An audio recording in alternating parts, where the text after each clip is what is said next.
Do you remember the first novel you read as a kid? As a kid, I really didn't read novels. I barely read comic books, but I was always interested in stories. So we had a teacher, a homeroom teacher. I was about fifth grade, and she wanted all of us to experience what a novel was. So, assuming that maybe many of us in our inner city neighborhood didn't have parents that read or bought us novels, she had made up her mind she was going to read us a novel, our homeroom teacher. So she brought in a book, and the name of the book was called The Call of the Wild. And she told us, hey guys, we're going to read this book in its entirety during class. Each day I'm going to read a little bit about the book, from the book, to you guys. What do you think? A lot of kids, I don't read. No, I'm going to read. You guys just listen. And when she started reading that book, The Call of the Wild by Jack London, I was blown away. Now, you guys may be aware of the book, The Call of the Wild, the dog Buck in the Yukon. I'm not going to spoil the story for you. You got to get the book, The Call of the Wild. That was my first experience with having a novel read to me. And I was glued to her when she was reading. Now, a lot of kids in the back, they were making noise. And she would say, hey, quiet down back there. And there were three guys behind me who just kept making noise. So I finally turned back to him on the third attempt, and I gave him a look like, shut the fuck up. And that look burned through him, and they stopped. And she went on to read the entire book throughout for days. Took her, I don't know, so many days to read it. And many times when she was reading, I found myself tearing up because the dog was a champion. He had so much heart. And it was just, I was mesmerized.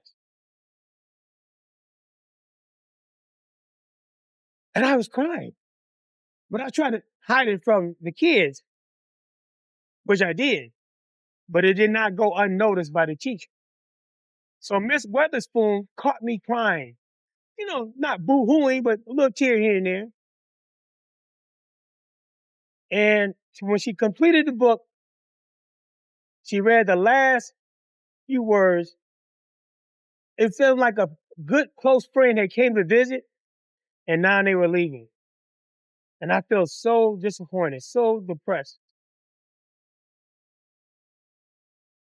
And on the last day of the reading, when the bell rang and everybody started piling out for the next class, she said, Joseph, I need you to stay behind. And all the kids were, oh, Joseph did something. He's in trouble. And she said, all right, kids, go to class, go to class. And I'm like, damn, did I do something? What did I do wrong?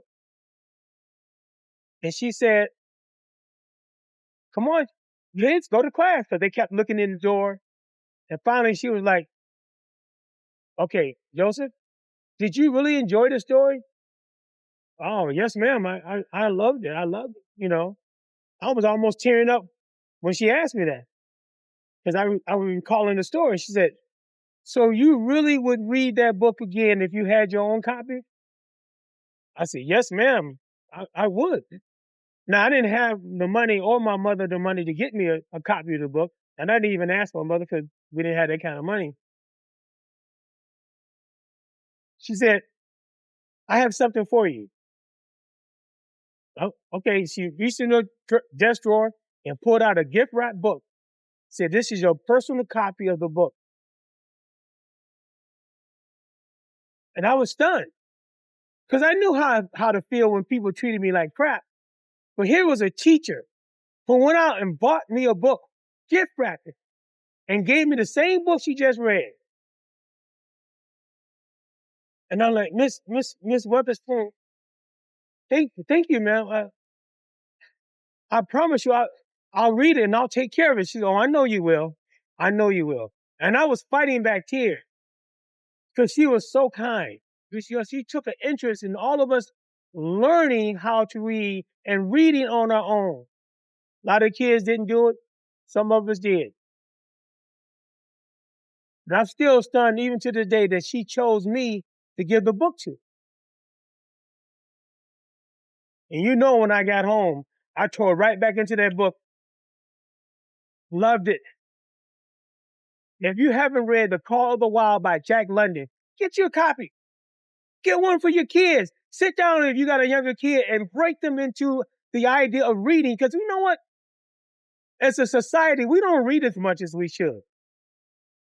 With video games and all these other distractions, we need to read. Your child needs to read. But get them a copy of a great book called The Wild. It's a middle grade novel, but you as a parent, as an adult, can still enjoy it.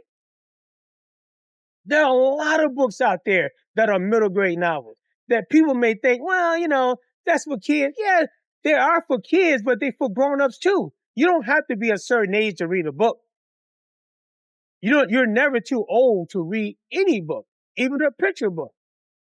So, Call the Wild by Jack London. Hey, here's one more. If you want a little silly humor, something that's fun, but powerful with a lot of emotion, get the book by Amy Winfield. The name of the book is called The Birth of Agent Big Butt, Butter Steel, Heart of Gold. It's an amazing book. You'll love it. You don't have to be a kid to read that middle grade novel. I'm telling you, your kids should read it. But as a parent, you can read it too, and you will love it. Filled with heart, humor, laugh out loud moments. You got to get a copy. You won't go wrong. But whatever you read, help your child learn to read and love to read. Because we don't read, as I said earlier, as a society like we should. And if we as parents don't help our children understand the importance of reading, then we're not doing as much as we can as parents. The biggest gift you're ever going to give your child, not money, not inheritance. Yes, that helps. The gift of reading, the love of reading. That's what we should be giving our kids. You want your child to grow? Teach them to read. This is a little advice from the corner. Pelly's Corner. Where the shadows fade, but the stories remain. See you guys in the next video.